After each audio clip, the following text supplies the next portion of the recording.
Bonjour à toutes et à tous et bienvenue sur le plateau de HR Makers, une émission Décideur TV. Aujourd'hui, on parle de recrutement et je suis avec Laurent Nizar. Bonjour Laurent. Bonjour. Vous êtes président fondateur du cabinet Ariston Executive. Merci d'avoir accepté notre invitation. Est-ce que vous pouvez nous présenter votre cabinet en quelques mots ? Bien sûr. En quelques mots, Ariston Executive, c'est un cabinet de recrutement qui a été fondé maintenant il y a 6 ans. Je suis un ancien opérationnel des marchés financiers et pendant 15 ans, j'ai évolué dans le monde de la banque et de la finance et avec la volonté de créer un cabinet de recrutement dédié aux professionnels de la finance et créé par des anciens opérationnels. Donc l'ensemble de nos collaborateurs sont d'anciens professionnels du métier. Et nous apportons notre expertise et notre écoute au service de nos clients entreprises. D'accord, très bien. D'où vous êtes venue cette idée de créer un cabinet de recrutement spécialisé ? L'idée est très simple, c'est on va dire le microcosme financier m'a souvent fait part de leurs difficultés à recruter et d'avoir une oreille d'experts sur certains métiers. On est de plus en plus dans de l'hyper-spécialisation de métiers. Il y a beaucoup de nouveaux métiers aussi qui se créent dans le monde de la finance, comme des métiers au niveau de la conformité, de la compliance. Et parfois, la complexité demande un certain niveau d'expertise. Et c'est dans ce sens que j'ai souhaité créer un cabinet complètement dédié à ces métiers hyper spécifiques. Une réponse aux besoins du marché ? Exactement. Parfait. Donc on l'a dit, vous êtes spécialisé sur les métiers de la finance. Quelles sont les tendances et évolutions recrutement sur ce marché ? Les tendances et évolutions, je dirais que d'un point de vue général, non pas seulement, je pense, dans le monde de la finance, c'est plusieurs points. Tout d'abord, effectivement, l'année 2022 a été marquée par un dynamisme extrêmement fort. Le marché se porte extrêmement bien. On est quasiment sur du plein emploi au niveau des cadres. Les évolutions en fait, qu'on peut remarquer, c'est tout d'abord une inflation assez importante des salaires. D'accord. On est entre 5 à 15% selon les métiers d'inflation, enfin, en tout cas selon les métiers, effectivement. C'est un constat global. Quel métier a le plus connu une augmentation de salaire ? Alors, sur nos activités, on va parler de la... Je dirais plus que de métier, c'est une tranche d'âge, tout ce qui est le niveau d'expérience entre 3 à 10 ans. Oui. C'est vraiment là où il y a pénurie de profils et de candidats. Et donc, du coup, les salaires s'emballent et on peut se retrouver effectivement sur de fortes augmentations. Donc, ça, c'est le premier point, l'inflation. Deuxième point, c'est une volonté de l'ensemble des candidats, mais pas que, aussi des entreprises, en fait, de rendre le métier, en tout cas le travail de plus en plus hybride, avec à la fois du télétravail et du présentiel. Les sujets, effectivement, prégnants cette année. Exactement. Et enfin, je pense que la dernière tendance, ce qu'on pourrait noter, c'est la volonté de donner du sens à son travail, d'avoir un véritable sentiment d'appartenance à une cause. On en reviendra sûrement dans notre échange, mais le salaire n'est plus l'élément essentiel. C'est plus la priorité. Et quand vous parlez de quête de sens, justement, est-ce qu'il y a des évolutions métiers qui répondent à cette quête de sens ? Oui, en termes d'évolution métier, effectivement, la finance a été souvent décriée justement pour ce côté un peu vénal où effectivement on est tout pour finalement le côté financier et on met de côté l'intérêt du métier. Et aujourd'hui, de plus en plus notamment de fonds d'investissement qui créent des véhicules de financement dédiés à des causes nobles, ou en tout cas une partie des bénéfices sont reversés à des associations, ce qu'on appelle les fonds impact. Vous avez de plus en plus de fonds d'investissement qui essayent, dans la mesure du possible, de répondre à certaines normes écologiques et d'investissement durable. D'accord. Et justement, par rapport à ces candidats, est-ce que vous pourriez nous partager 3 facteurs déterminants pour un recrutement vraiment réussi ? Oui, bien sûr. Les éléments déterminants, on va dire les points sur lesquels, en tout cas, le recruteur doit porter attention. Je pense que tout d'abord, c'est avant tout de bien identifier les moteurs de la motivation du candidat. Comme je le disais, le salaire n'est plus l'élément essentiel. En tout cas, si un candidat se présente avec uniquement comme volonté de faire un gap de salaire, ce n'est pas suffisant pour pouvoir identifier un bon candidat. Être capable de lui proposer de l'évolution à moyen terme, être capable aussi de pouvoir, on y est revenu tout à l'heure, lui donner du sens à son travail.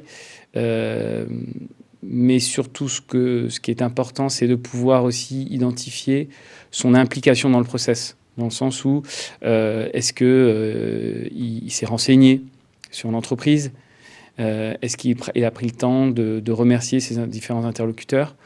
Ce sont des petits détails qui nous permettent d'identifier si le candidat va aller jusqu'au bout du process et que le recrutement sera réussi. Ensuite, sur l'intégration, il y a un onboarding qui est aussi essentiel pour les entreprises, de prendre le temps, une fois que le candidat est en poste, de pouvoir le plus se faire possible des points récurrents avec lui. Et la dernière chose, ce qu'on a remarqué aussi, c'est qu'il y a un certain équilibre entre le projet pro et perso du candidat ou de la candidate. Effectivement, aujourd'hui, si on va sur des profils qui sont localisés beaucoup trop loin, ou bien sur des profils qui ont on va dire des prérogatives personnelles qui ne sont pas en ligne avec les attentes du poste, ça peut très rapidement poser problème en tout cas. Voilà. Effectivement, donc ça, c'est le prisme de votre rôle d'identificateur de talent au service des besoins de vos clients. Concernant les candidats, parce qu'on parle de guerre des talents, on est quand même sur un marché de candidats. On peut dire qu'ils ont le choix globalement. Quelles sont les objections qu'oppose un candidat qui refuse un poste aujourd'hui ?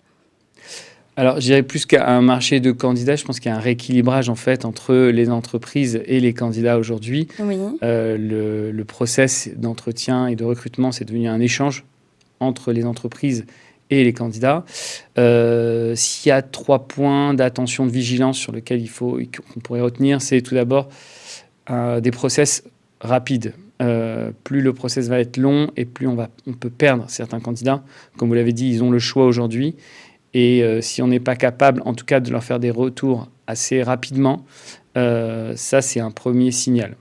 Le deuxième point important, c'est la communication de l'entreprise, les valeurs de l'entreprise qu'elle va véhiculer.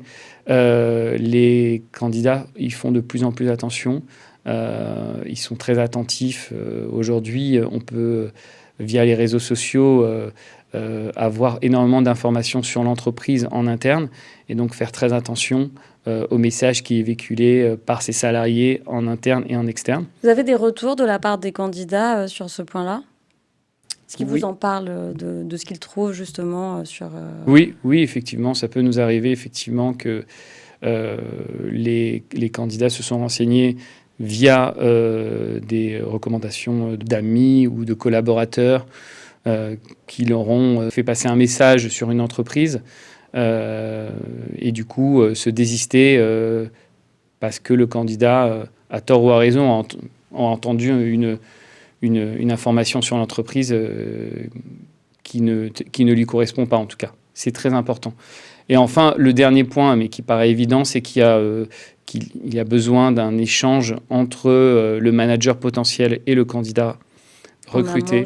Oui. Voilà, effectivement, qui ne sont pas forcément une hiérarchie, ou en tout cas un management très vertical, mais que l'échange soit collaboratif, exactement.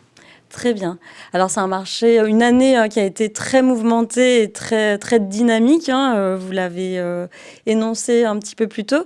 Quelles sont vos ambitions et quelles sont vos prévisions pour l'année 2023 ?